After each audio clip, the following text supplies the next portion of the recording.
30 വർഷത്തെ CPM കോട്ട തകർന്നു. ഭൂരിപക്ഷമില്ലാതെ ഭരണം പിടിക്കാൻ കോൺഗ്രസിന്റെ പ്ലാൻ ബി. നമസ്കാരം, കേരള ഡെയിലി ന്യൂസിലേക്ക് സ്വാഗതം. തദ്ദേശ ഉപതിരഞ്ഞെടുപ്പിൽ അട്ടിമറി ഫലങ്ങളാണ്.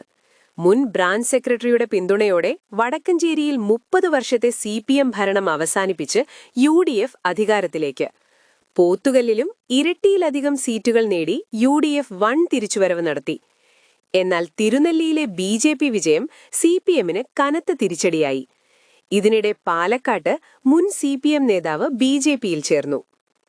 ഭരണം വഴുതിപ്പോയ ഇടങ്ങളിൽ ഉപതിരഞ്ഞെടുപ്പ് സാധ്യതകൾ മുന്നിൽ കണ്ട് കോൺഗ്രസ് കരുക്കൾ നീക്കുകയാണ്. അതേസമയം തൊഴിലുറപ്പ് പദ്ധതിയെ തകർക്കുന്നുവെന്നാരോപിച്ച് മുഖ്യമന്ത്രി കേന്ദ്രത്തിനെതിരെ പ്രതിഷേധിച്ചു. വിവാദങ്ങൾക്കും കുറവില്ല. പാനൂരിൽ ലീഗ് പ്രകടനത്തിനിടെ CPM സ്തൂപം തകർത്തു.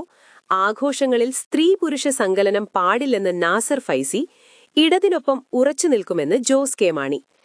ഇതിനെല്ലാം പുറമെ 25 ലക്ഷം പേർ പുറത്താകാൻ സാധ്യതയുള്ള SIR കണക്കുകളിൽ സംശയം ശക്തമാവുകയാണ്. ഈ ന്യൂസുകളിൽ നിങ്ങൾക്ക് എന്തു തോന്നി? കമന്റ് ചെയ്യൂ. ശുഭദിനം.